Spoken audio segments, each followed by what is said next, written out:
Buenas tardes a todos. Vamos a pasar a hablar de la película de Luis Berlanga, Novio a la vista. Antes de pasar al análisis de Novio a la vista, nos gustaría hacer una breve introducción relativa a dos aspectos. El primero, referido a los rasgos estilísticos de la obra de Berlanga dentro del conjunto del cine español y a los que, por supuesto, se hayan concernidos la película que vamos a analizar, Novio a la vista. Y el segundo, relacionado con la comedia, género al que pertenece la película Novio a la vista. Santos Zunzunegui, el catedrático de la Universidad del País Vasco, en su libro Historia de España, ¿de qué hablamos cuando hablamos de cine español?, se plantea llevar a cabo una clasificación, una tipología estilística del cine español. Tipología mediante la cual este autor no pretende estudiar el cine español al margen de los movimientos narrativos y estéticos internacionales, sino resaltar cómo las obras cinematográficas más interesantes de nuestra filmografía han llevado a cabo un mestizaje entre esas corrientes estilísticas internacionales, como por ejemplo el neorrealismo o el cine clásico de Hollywood, con nuestras formas culturales propias, en la mayoría de los casos de gran raigambre popular.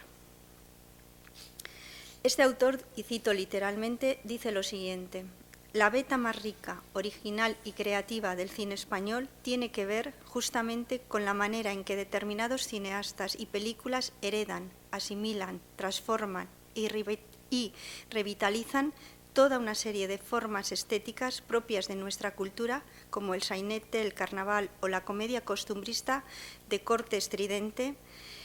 Y cierro comillas de las palabras de Santos Zunzunegui, y él continúa diciendo que también dentro de estas corrientes estilísticas y estéticas de nuestra cultura hay que añadir la tradición esperpéntica.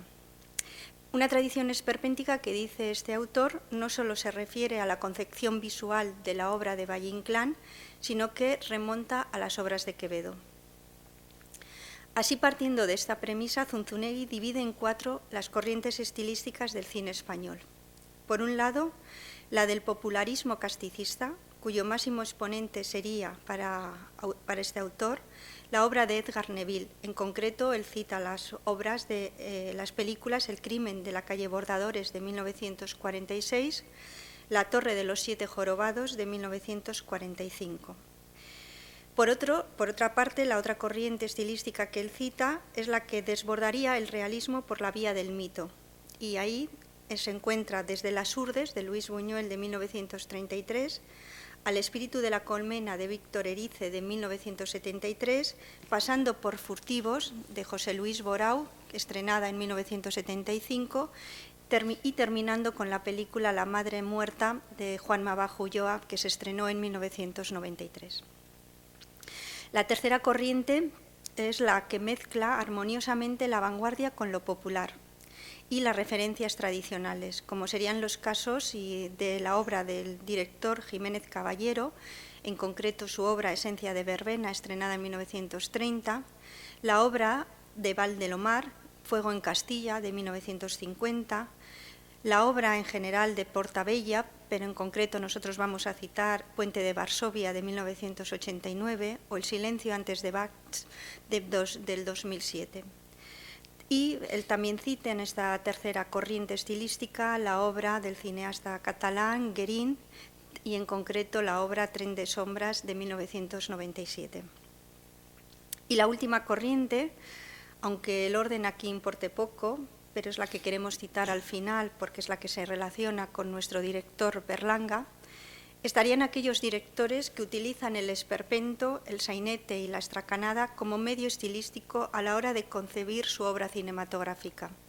Autores, como hemos dicho ya, el propio Berlanga, además de Fernando Fernán Gómez o Marco Ferreri, a los que se sumaría Azcona como guionista, que, como señala Santos Zunzunegui, y cito literalmente sus palabras, huyen del realismo por la vía de la exageración, del humor negro, de la deformación sangrante, de la exacerbación de los rasgos singulares y de la conversión de las personas en personajes.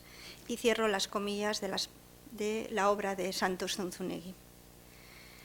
En este sentido, el cine de Berlanga y Azcona se halla precisamente sometido a ese complejo proceso de mestizaje, donde los rasgos estilísticos y narrativos de las obras de nuestra tradición cultural se amalgaman con los creados por las corrientes internacionales cercanas al neorrealismo y al cine moderno manierista, según la definen diversos autores. Lo excepcional del cine de Berlanga, o del tándem Berlanga-Azcona, se halla precisamente, como señala el historiador Julio Perucha en su libro Bienvenido Mr. Marshall, 50 años después, y cito las palabras de este autor, en la hibridación de corrientes estéticas y expresivas ancladas en nuestras tradiciones artísticas, con reelaboraciones juguetonas de algunos de los aspectos más acreditados del cine contemporáneo. Y cierro las comillas de las palabras de Julio Pérez Perucha. Berlanga, de hecho, no dejará de mirar a ese exterior, incorporando en su obra los rasgos del neorrealismo o del cine manierista, que en esos momentos estaba produciendo una ruptura con los parámetros del cine clásico de Hollywood. Tales son los casos de Bienvenido Mr. Marshall, de 1952, Plácido, de 1961, El verdugo, de 1963, Vivan los novios, de 1969, que arraigados en la tradición cultural del esperpento, el sainete y la comedia costumbrista son reconocidos por la crítica internacional. Bienvenido Mr. Marshall obtuvo 2 premios en el 6º Festival de Cannes, Premio Internacional a la Mejor Comedia y una mención especial de la crítica internacional, mientras que Plácido fue nominada al Oscar de Hollywood a la Mejor Película de Habla No Inglesa. El verdugo consiguió el premio de la crítica del Festival de Venecia, el premio de los críticos soviéticos en el Festival de Cine de Moscú en 1965, el Gran Premio de la Academia Francesa de Humor Negro también en 1965, y Vivan los novios representó a España en el Festival de Cannes. Con lo cual se hace evidente el argumento aludido por Zunzunegui, cuando sostiene, y cito literalmente, que utilizar nuestra tradición cultural no supone en absoluto renunciar a mirar al exterior, tal y como demuestra la obra de Berlanga. Con respecto al segundo punto que queríamos traer a colación en la introducción, decir lo siguiente. Es el punto relativo a la comedia. Nos gustaría destacar que en todas sus variantes temáticas la comedia, sea o no comedia romántica, la comedia gira principalmente alrededor de un tema que estructura toda la historia, la diferencia sexual.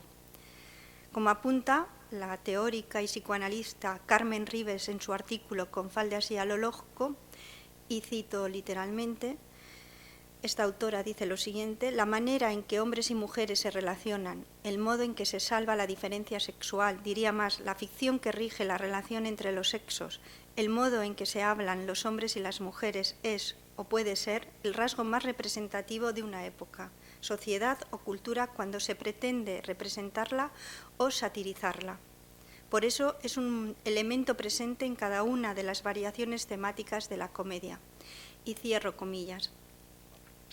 Podríamos decir que el género de la comedia y la diferencia sexual se avienen de manera especial, se llevan bien, están bien avenidos. Es una pareja que funciona. Por tanto, la diversión que el visionado de cualquiera de estos films conlleva emana de una compleja articulación de lo masculino y de lo femenino.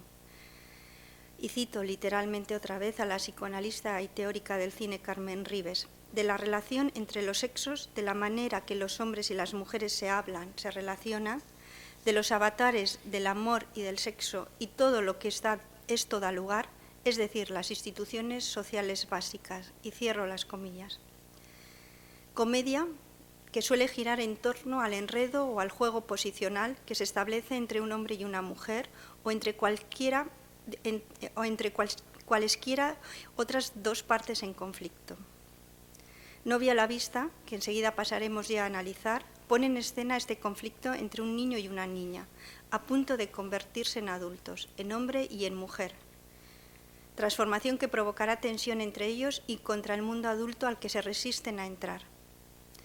Tensión que sin más dilación pasamos ya a analizar, y doy la palabra a Salvador Torres, que hará un análisis textual de la película Novio a la vista. Muchas gracias, Begoña. Pasamos entonces ya al análisis propiamente de la película.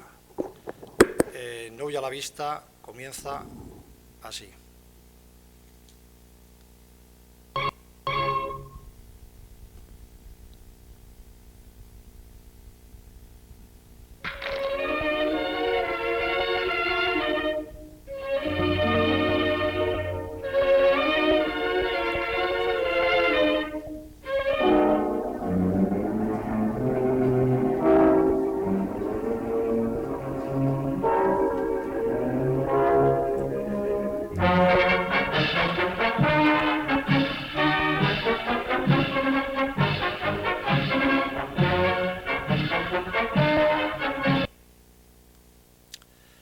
Ya lo han visto, Europa 1918.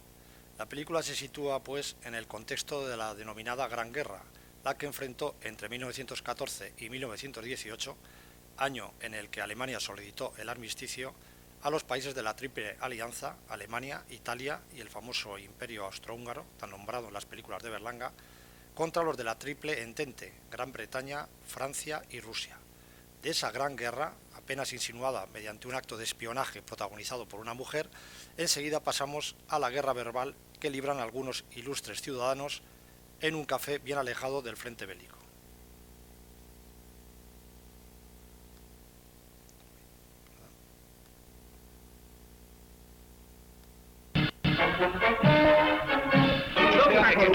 Pero por este arma, es imposible, no señores, no los alemanes, no puede ser.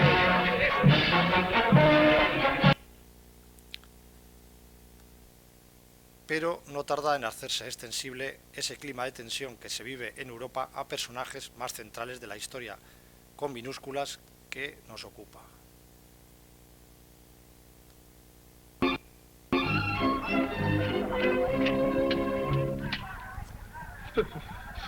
¿Está buena? Un poquito más fría que ayer. Cuidado con los torpedos, mi general. Los torpedos no me asustan, y mucho menos si son alemanes. Mi general, los torpedos alemanes ganarán la guerra. Mi general, los alemanes con torpedos y sin torpedos perderán la guerra, y la perderán aquí, en el Mediterráneo. ¿Cómo dice usted?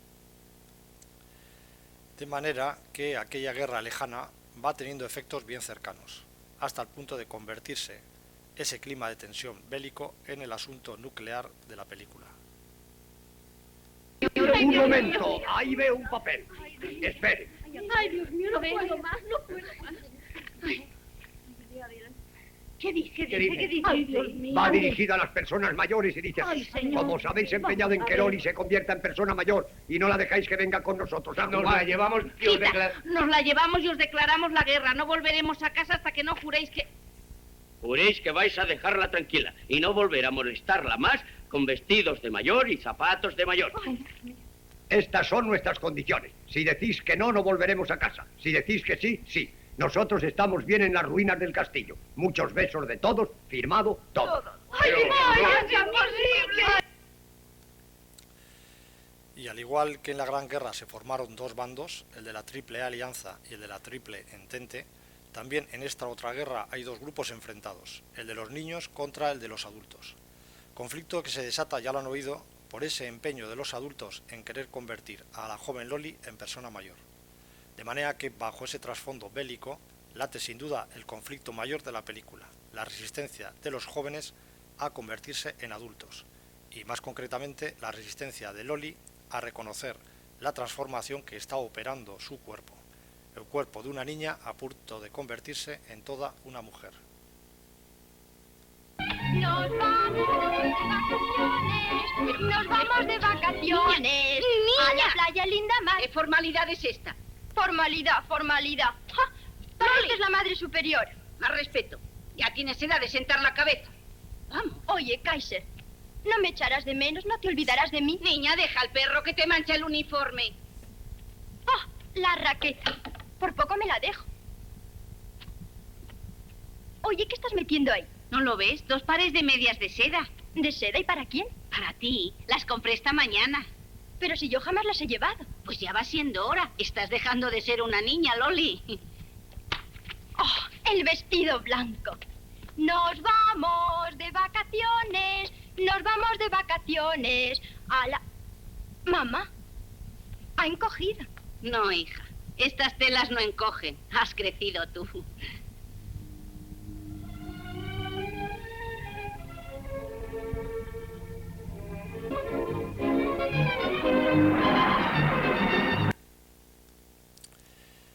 ¿A qué obedece esa resistencia? ¿Qué ven esos jóvenes de malo al hecho de convertirse en adultos? Vamos a escuchar literalmente lo que ellos dicen. Enrique, ¿verdad que es una pena ¿El qué? que nos hagamos mayores? Es verdad. Lo noto en que ya no doy patadas a las piedras. ¿Te has fijado en que las personas mayores nunca dan patadas a las piedras? Sí, no me gustará ser persona mayor. Ni a mí. Creo que nunca podré volver a jugar. Me gusta. Ya lo han escuchado. Es una pena hacerse mayor, porque se deja de jugar. ¿De jugar a qué? Por ejemplo, a las batallitas, que es lo que hacen los niños, pero sin duda también los adultos. De hecho, el universo de Novio a la Vista se configura todo él alrededor de esa ficción que unos y otros, el mundo infantil y el mundo adulto, construyen para vivir de espaldas a lo real de la violencia que anida en todo conflicto bélico. No solo de espaldas a esa violencia, sino de espaldas a esa otra convulsión no menos violenta que se está produciendo en los cuerpos de esos jóvenes a punto de descubrir la sexualidad, ficción que adquiere los rasgos de la representación cómica o paródica.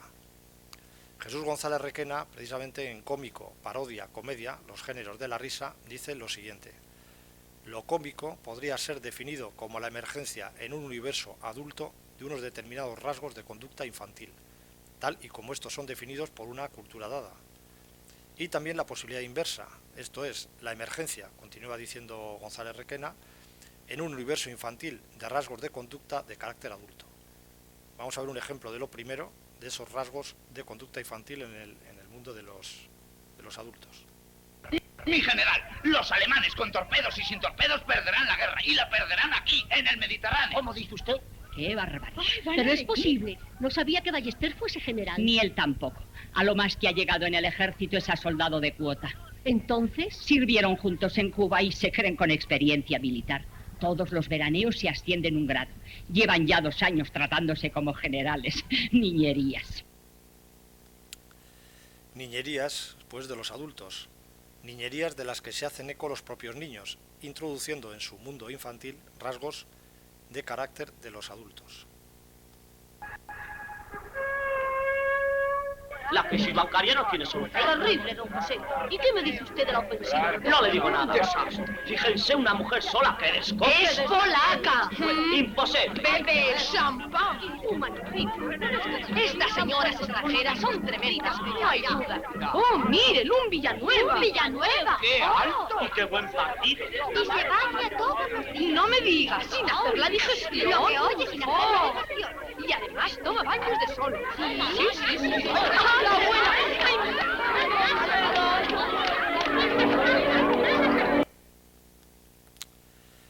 Nada resulta, por tanto, creíble en ese universo dominado por el juego, la ficción y, en última instancia, la parodia.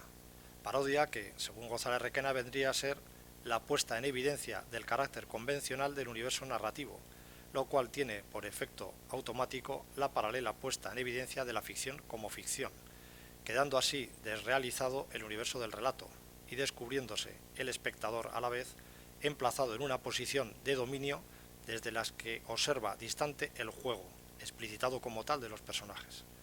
Sin embargo, en medio de toda esa ficción hay un instante en que alguien quiere sentir de verdad, reclamando cierto saber de lo real de la experiencia humana.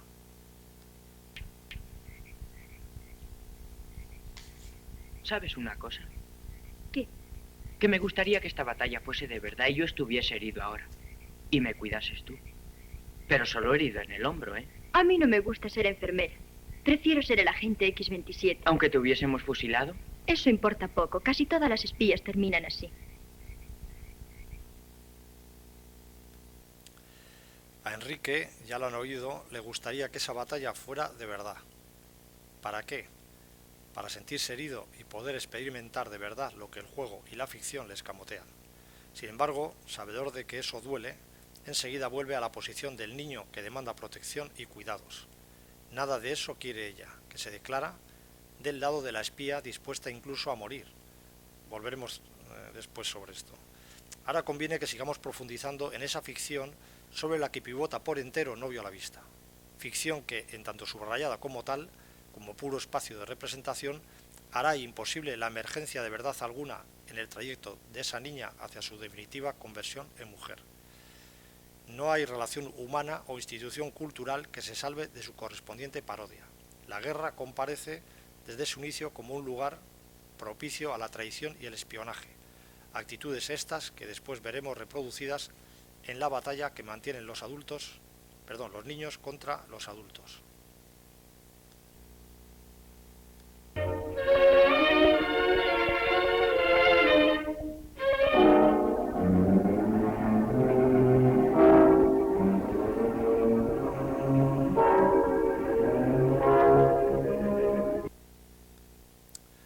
Espionaje con el que se anuncia el contexto de la guerra que se libra en esos momentos en Europa, y espionaje que se extiende a esa otra guerra entre los niños y los adultos.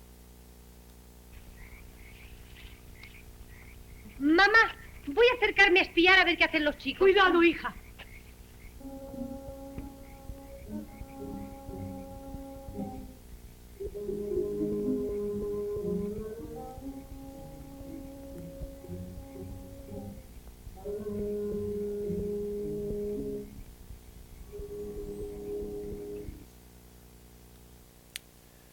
También la escuela se nos presenta como un espacio sujeto a diversas componendas, adulterado por favoritismos de clase.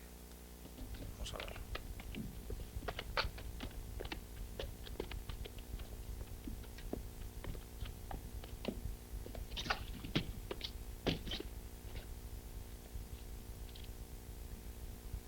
Dígame algo sobre la dinastía de los Borbones. Pues los reyes de la Casa de Borbón son Felipe V, Luis I, Fernando VI, Carlos III, Carlos IV, Fernando VII, Muy bien. Isabel II, Alfonso XII y Papa. Muy bien, muy bien. Así ya se puede aprobar. Que me pregunten a mí mis abuelos.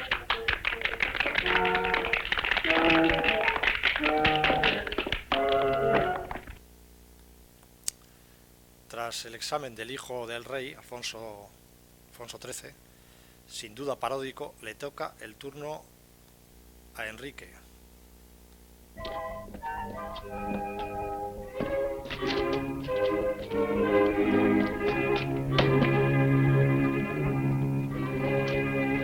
¿Me va usted a decir?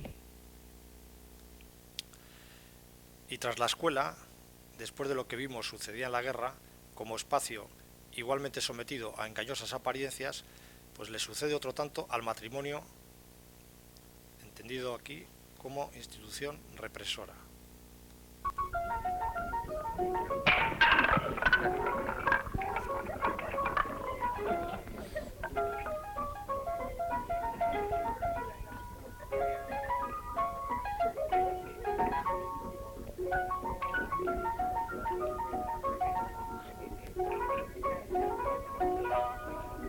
Con permiso. Vicente, parece mentira.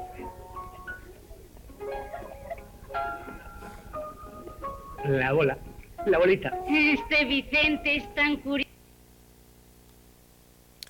Hombres ya lo han visto cohibidos ante esa mujer seductora o ante el reproche de sus esposas.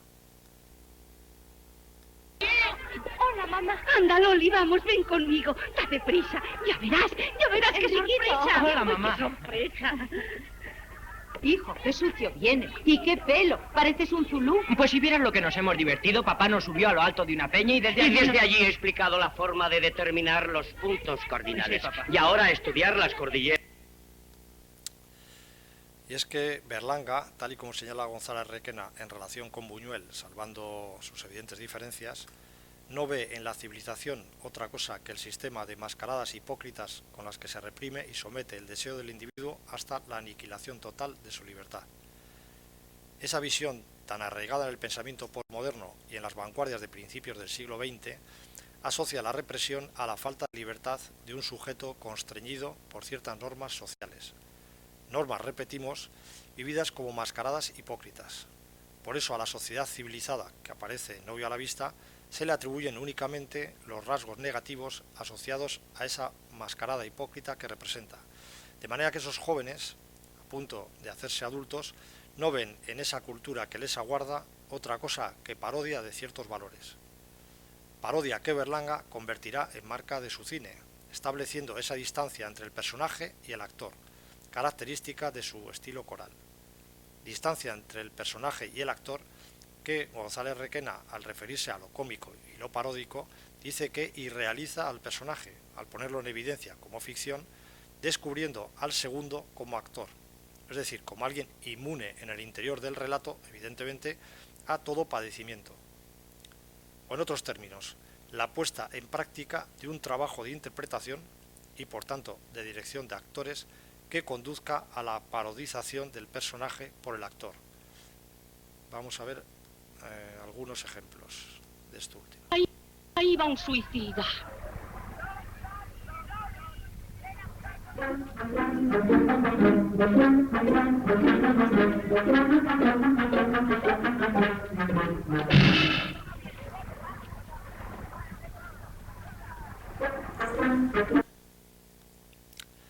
El deportista suicida sería el primero de estos ejemplos, en los que se parodia al personaje para revelar su carácter de ficción. Veamos ahora un segundo ejemplo. Ahora veré. Flexión, inspiración y al agua. Está muy alto. Anda, cierra los ojos y al vacío. Ahí lo tienen, el padre de Enrique dando lecciones de cómo lanzarse al agua para terminar arrojándose de mala manera. Y un último ejemplo de parodización del personaje por el actor. El agua debe ser algún conocido. Me está haciendo así con las manos. ¡Hola!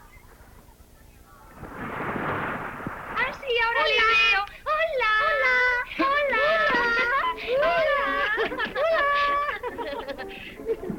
¡Que se ahoga uno! ¡Que se ahoga uno!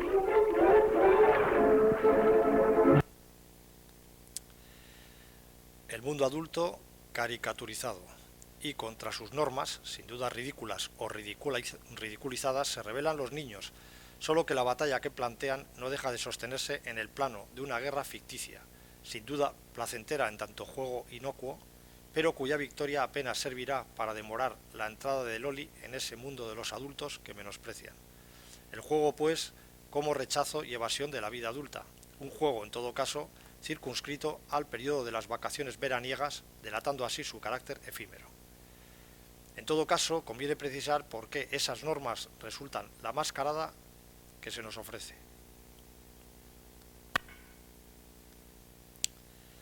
Los hombres, ante un combate que nada tiene que ver con el de verdad que se libra en Europa, serán incapaces de estar a la altura de sus palabras, lo que demuestra que tales palabras eran efectivamente una máscara protectora contra la violencia real de la guerra. Por eso los comentarios acerca de sus hazañas bélicas terminan siendo ridículos.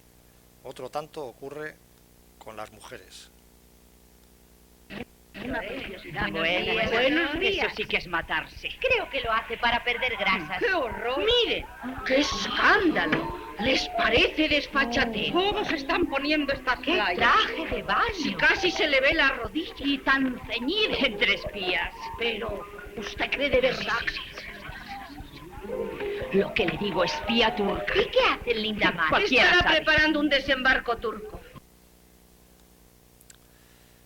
Sus conversaciones giran en torno al escándalo que les produce cuanto tiene que ver con la presencia manifiesta del cuerpo. Un cuerpo del que se defienden por demasiado explícito, tal y como acabamos de ver en lo que se refiere a la espía, o por demasiado expuesto a las inclemencias de la naturaleza, tal y como vimos en relación con ese deportista a que tildan de suicida.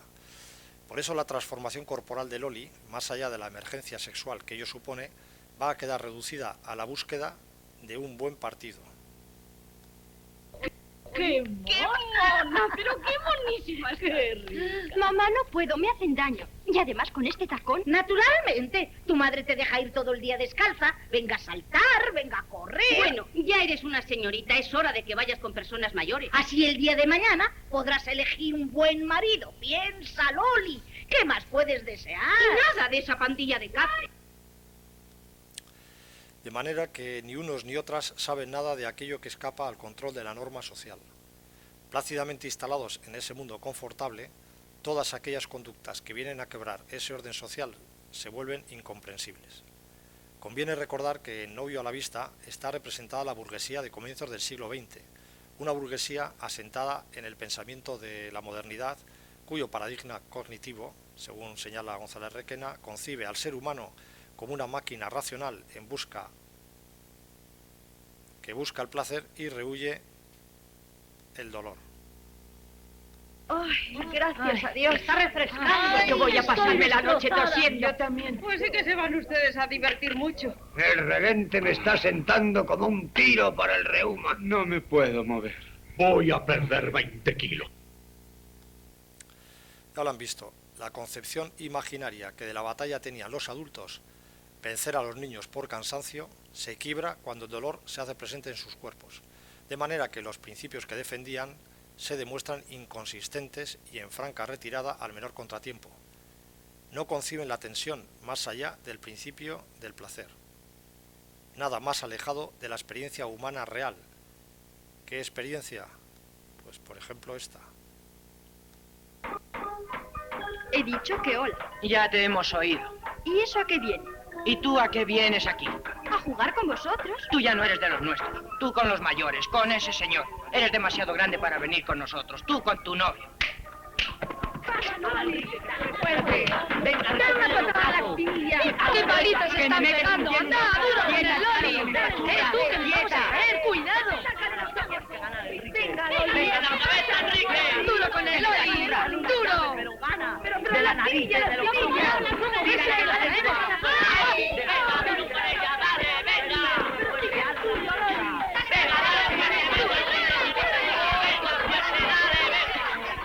¡Suelta!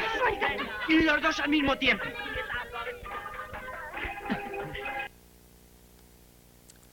Ya han visto cómo Enrique y Loli no dejan de chocar, de enfrentarse. No entienden por qué, pero algo intuyen en tanto proviene del interior de sus cuerpos.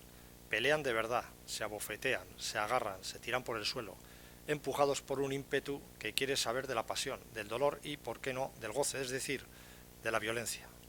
Algo que no encuentran en ese mundo adulto, reducido a un conjunto de normas y costumbres que excluyen precisamente la pasión que emerge en los cuerpos de estos jóvenes. Por eso Loli ya había dejado claro que en el mundo adulto se aburría.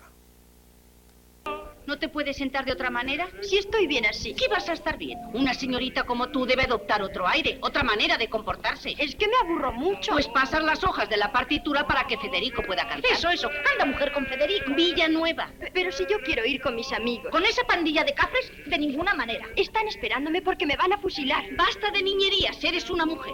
No, el año que viene. Dejadme jugar este verano con mis amigos. Bueno, Loli, se acabaron las contemplaciones. O pasas las hojas de la partitura o te vas a tu cuarto. Hola. Sí, mamá. Hemos pensado dar el dinero. Y puesto que Loli se aburre, reclama esa pasión por la vía del juego, pero un juego que pueda inscribir esa pasión de verdad. Pasión que, como señala Octavio Paz, significa sufrimiento y, por extensión, designa también al sentimiento amoroso. El amor es sufrimiento, padecimiento, porque es carencia y deseo de posesión de aquello que deseamos y no tenemos. A su vez es dicha, porque es posesión, aunque instantánea y siempre precaria, concluye Octavio Paz. De ahí que para alcanzar esa pasión, los seres humanos no dudemos en introducirnos en la vía del riesgo, del dolor y en el límite de la conducta suicida, que en el caso de Loli tiene que ver con su papel de espía. Y ahora es el momento de recuperar aquello que dejamos, allí donde precisamente ellos explicitan esa necesidad de saber. Recuérdenlo, vamos a recordarlo.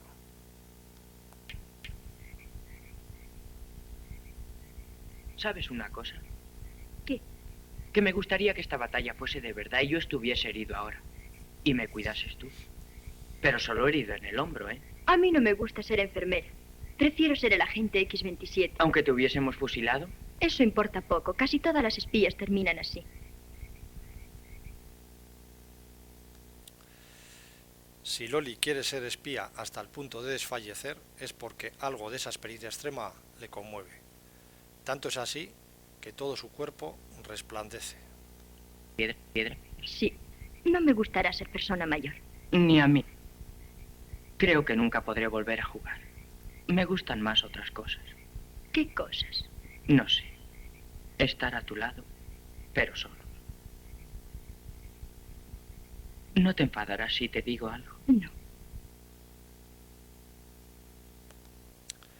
Frente a la luz mortecina que ensombrece a Enrique, sin duda motivado por su apagado deseo, ella acapara toda la luz, conmovida por ese instante de intimidad.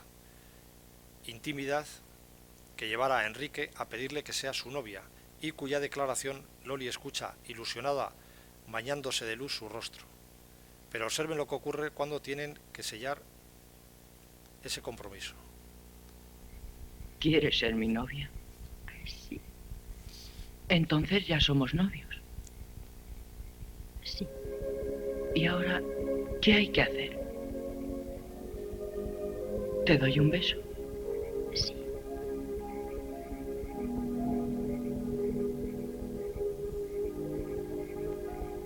Ahora tú.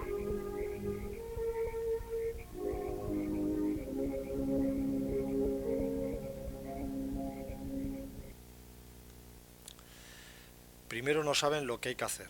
Sí lo sabían en el plano imaginario de esa supuesta batalla de verdad.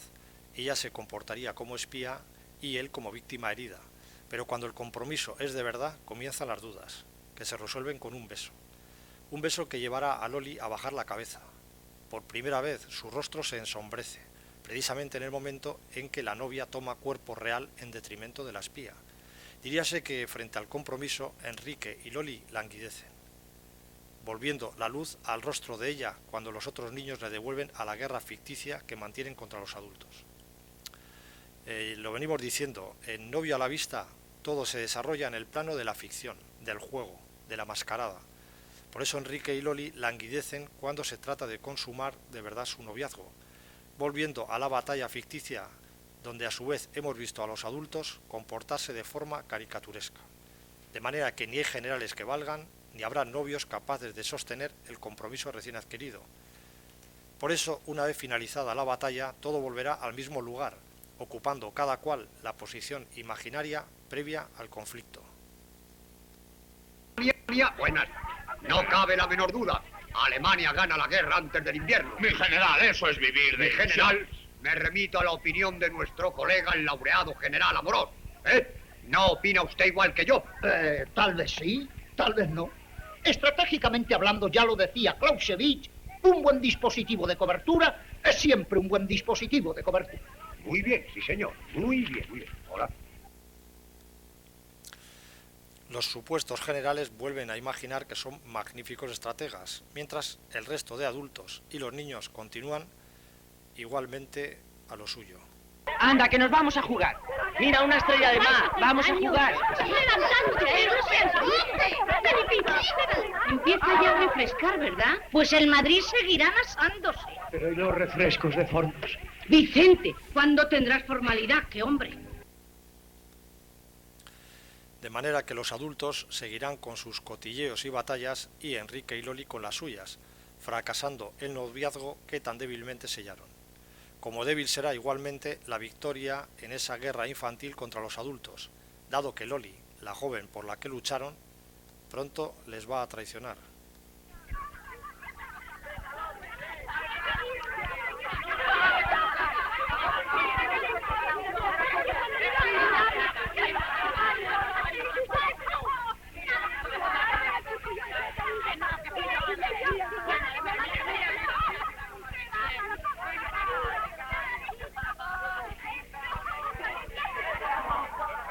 Anda, ven, Loli.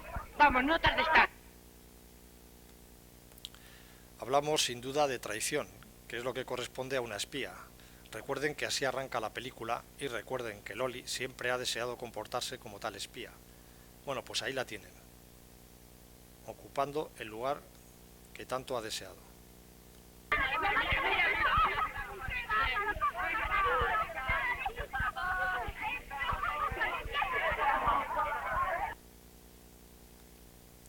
Sin duda, más que ser la novia de Enrique, porque ya hemos visto lo pronto que mira en otra dirección, precisamente hacia el lugar de los adultos que representa Federico. De nuevo, pues, la mascarada, porque si Lodi saluda ilusionada a quien a partir de ahora ocupará su corazón, Federico le devolverá un saludo que tiene doble respuesta. A espaldas de Loli, devolviendo igualmente el saludo, se halla la misteriosa mujer a la que hemos visto a lo largo de la película ocupar el lugar de la espía en la imaginación de los adultos. Una supuesta espía que esconde cierta doblez.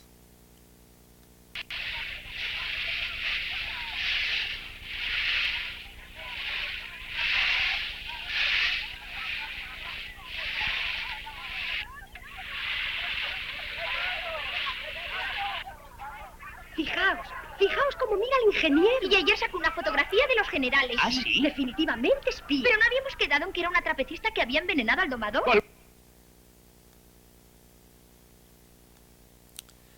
Acaban de ver el lado seductor, sofisticado, glamuroso, se puede decir, de la espía, por contraposición a este otro.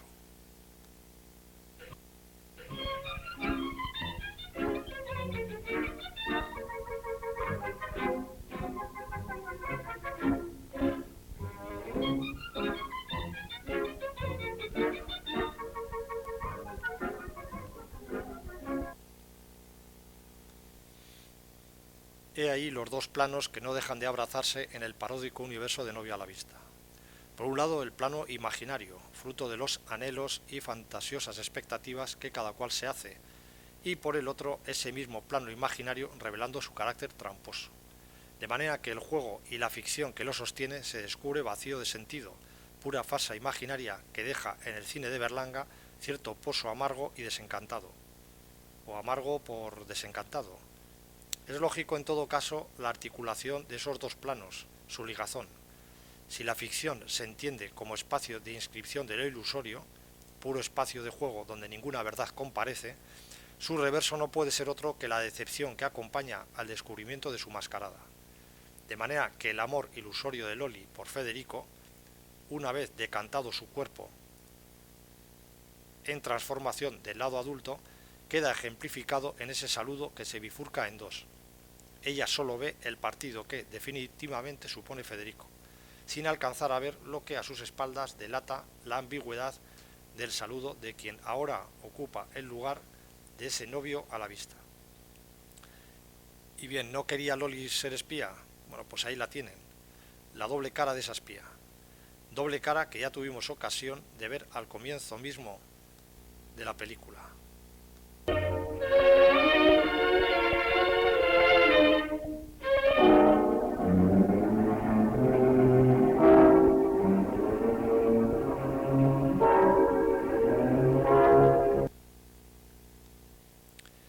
Su lado amable, excitante, cautivador, pero también, no lo olvidemos, la mentira asociada a la traición de que se nutre toda espía.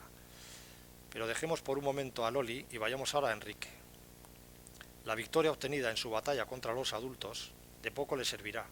Loli, por la que lucharon los niños en su empeño por protegerla de esos adultos que tanto les aburren, seguirá por poco tiempo con él.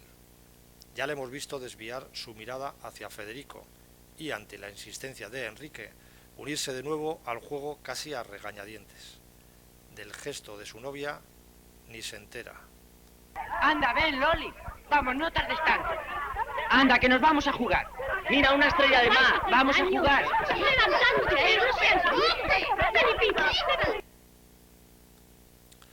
Por eso Enrique volverá a fracasar en el examen que tendrá a la vuelta de las vacaciones, en septiembre. El reino de Montenegro. El reino de Serbia. El imperio zarista ruso. El imperio austrohúngaro. Y el imperio otomano. Ni uno. Digo que ni uno. No sabe usted nada. Hoy ya no existe el reino de Serbia, ni el reino de Montenegro, ni el zar de Rusia, ni el imperio austrohúngaro. Ha habido una guerra, señor García Hurtado, don Enrique, que ya ha terminado. ¿No lo sabía? Pues... ¿Qué ha hecho usted estas vacaciones? Puede retirarse. ¿Qué ha hecho durante las vacaciones? Jugar a la batalla de mentiras, mientras la de verdad llegaba a su fin. Victorioso de la primera, perderá la segunda una vez terminado el verano. Su condición de víctima herida le impide avanzar posiciones en la batalla por alcanzar la edad adulta. Y en esa posición imaginaria poco podrá saber de lo que se libra en el frente, sin duda contradictorio de su amada espía Loli. Por eso Enrique saldrá abatido de la nueva prueba que se le hace en septiembre.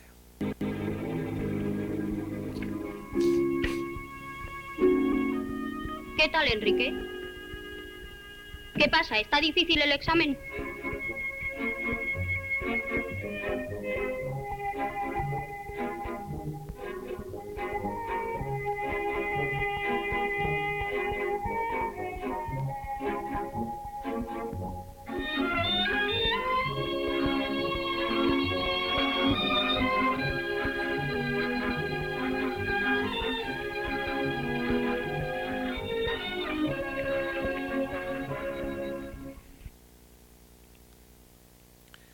Suspendido en el examen, Enrique saldrá de clase, encogerá los hombros y dibujará en el cristal el nombre de Loli.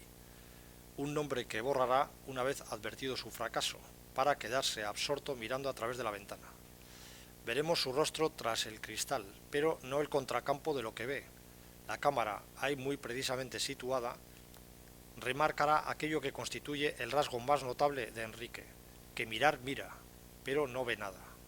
Nada, desde luego, que esté más allá de la ficción, del juego, del espejismo representado por ese cristal en el que parece ensimismado una vez desaparecido el nombre de Loli. Entretanto, Loli, con ese nuevo novio a la vista, escenifica su nuevo cambio de posición en la vida. ¿Cómo llueve? Vete de ahí, vete enseguida. ¿Me lo vas a ensuciar? Con lo bonito que es.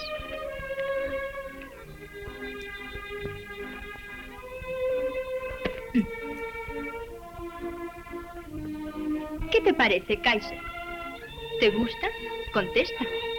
¿Estoy guapa? Gracias. Muchas gracias. Estoy guapa. Estoy guapa.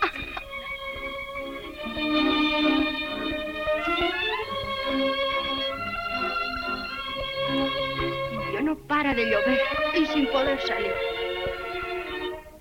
Oye, Kaiser, he veraneado con un chico que es guapísimo y muy simpático.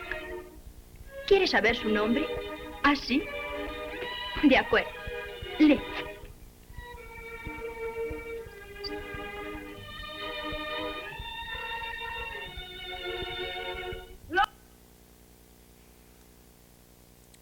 Vemos a Loli, pues, dando vueltas por su habitación, proclamando con entusiasmo que se encuentra guapa, reconociéndose finalmente mujer y burlándose de ese otro vestido de niña que termina abandonando. Así se lo hace saber a su perro Kaiser, a quien también le confiesa el nombre del joven guapo y simpático al que ha conocido veraneando. Y al igual que hiciera Enrique, también Loli escribe su nombre en el cristal, Federico. Pero a diferencia del que anotara Enrique, en este caso el nombre permanece escrito, nadie lo borra, autentificando así el deseo de Loli. Frente al deseo apagado de Enrique, el deseo encendido, luminoso y seguro de Loli.